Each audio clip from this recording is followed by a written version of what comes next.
I looked at him, and I was pretty startled because I'd worked out there several years and never seen anything like this, never heard of anything like this. And I said, "Is this a UFO?" And he's smiling at me, and he says, "I can't tell you that. I can't tell you that." What I knew he meant was it was, but he couldn't tell me. So I said, "What are you going to do with this information?" And he said, "Well, we always have to airbrush them out before we sell them to the public." I was asked to go over to this facility on Langley Air Force Base where the NSA was bringing in the information from the lunar orbiter.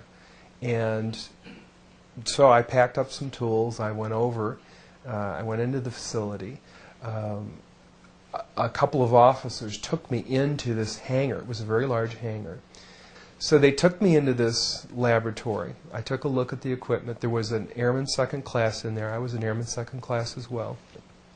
At the time, I didn't know what the real purpose of this darkroom and this operation in this facility was.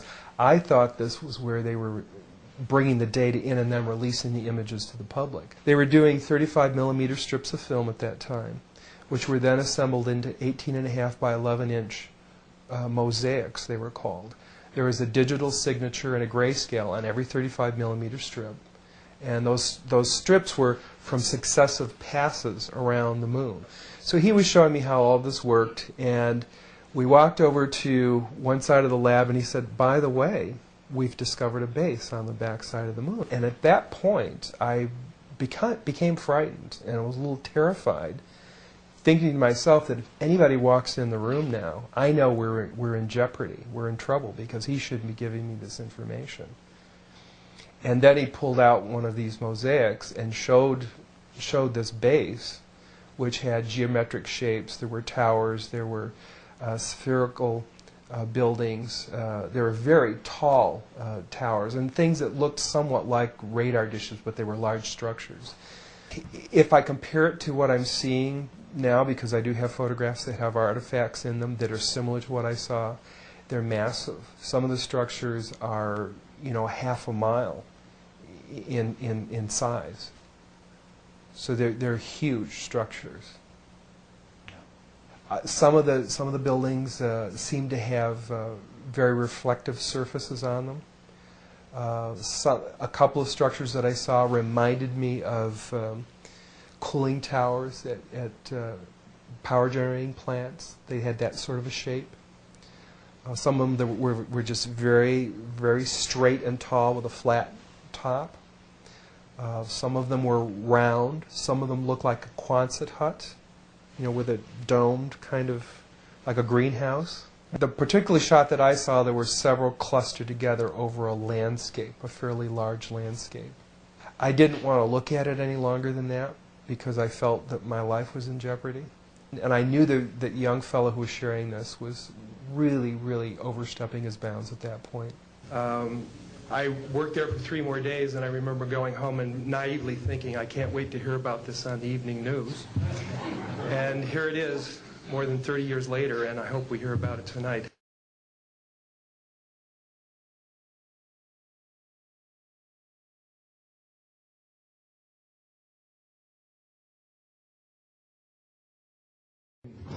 My name is Carl Wolf, and I was a precision electronics photographic repairman with a top secret crypto clearance in the United States Air Force.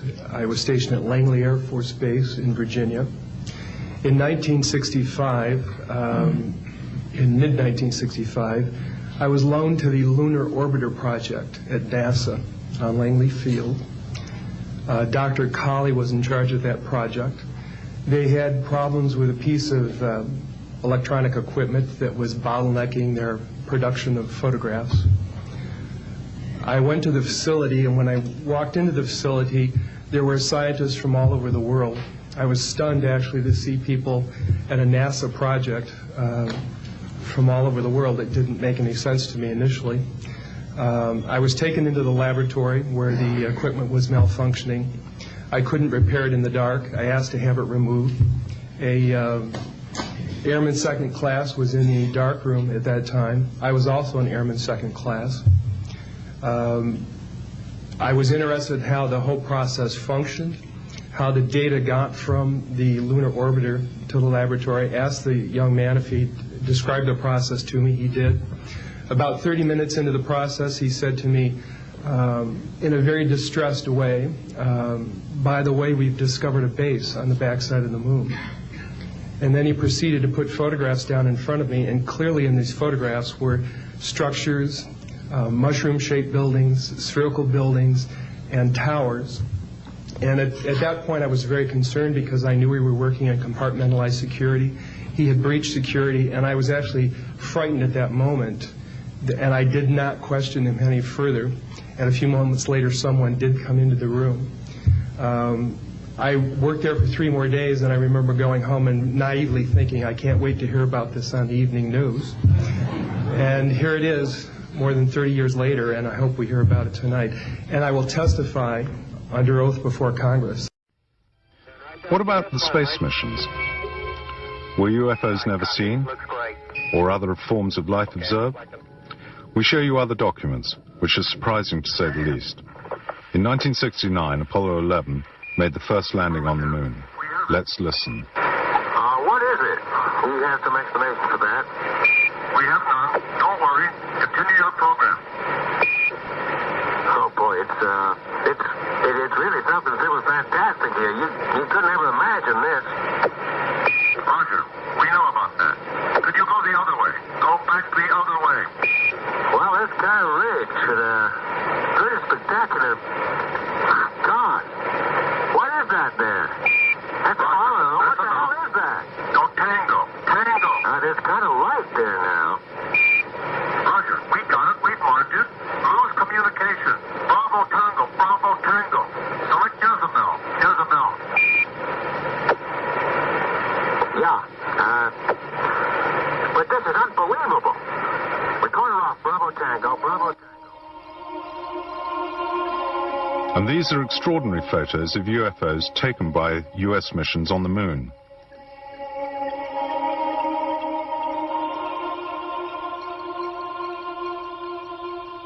The UFOs seem to be observing. A UFO lit up to the left, high up.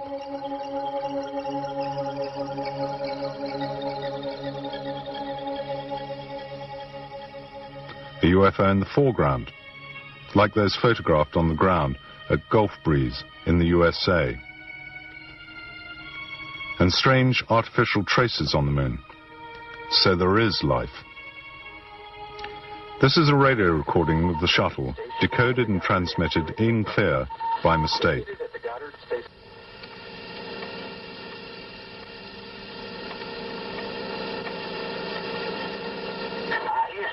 this is Discovery. We still have the alien spacecraft under appearance.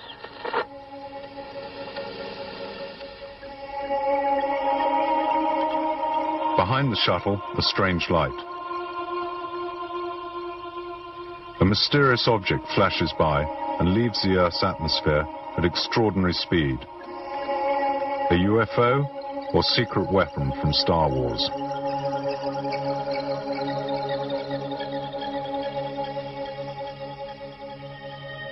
But there's more. Numerous US and Soviet expeditions have explored the red planet, Mars.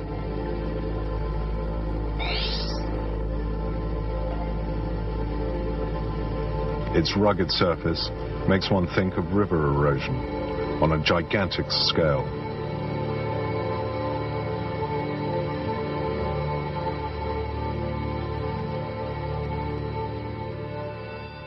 According to the US expert Richard Hoagland, NASA has taken numerous extraordinary photos but has never published them.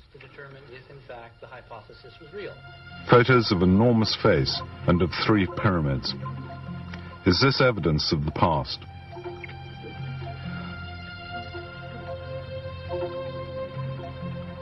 Drawing a line between them, according to Hoagland, a triangle identical to the one in Egypt, which links the Sphinx and the neighboring pyramids.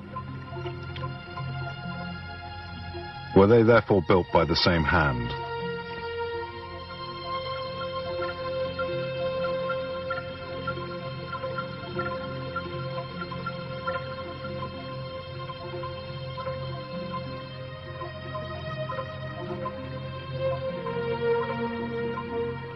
But couldn't these photos be the result of computer enhancement?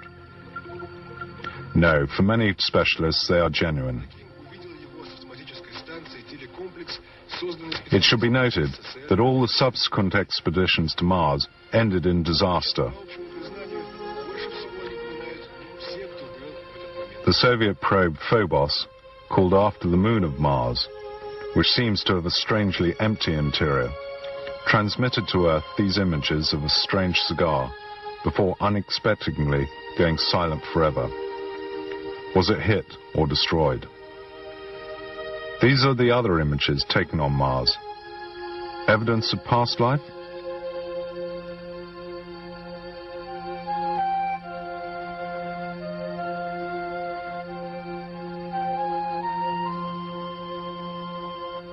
And these lines are so precise. How can one fail to think of those at Nazca in Peru, which we're seeing now?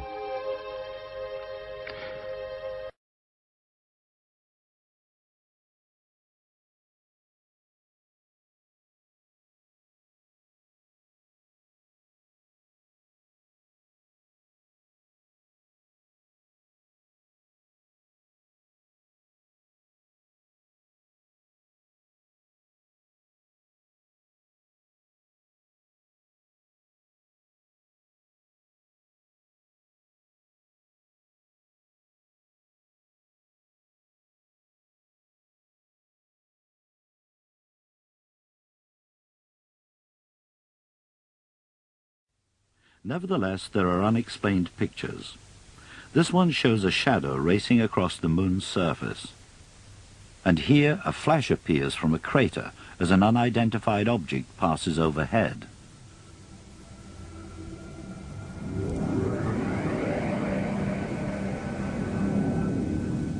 There's a funny object right there. And the astronaut's going to pan around here. Notice the moon never goes out of sight. There it is again, and the object, it's changed. Dr. Jack Kasher has studied this film and is convinced that it shows a UFO on the moon. Head of physics at Nebraska University, Dr. Kasher's academic background is impressive. I studied the physics of the effects of nuclear weapons, among other things. I specialized in electromagnetic theory.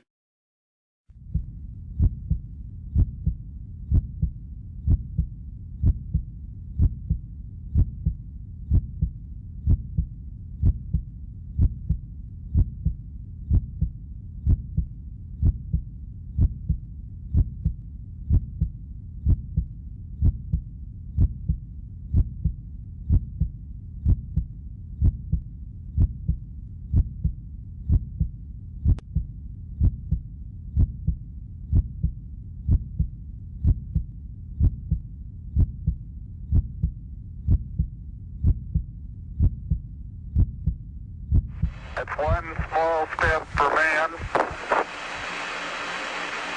one giant leap for mankind. Oh, that looks beautiful from here. It has a stark beauty all its own. It's like much of the high desert of the United States. It's different, but it's very pretty out here.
Presto, changeo. There's the TV.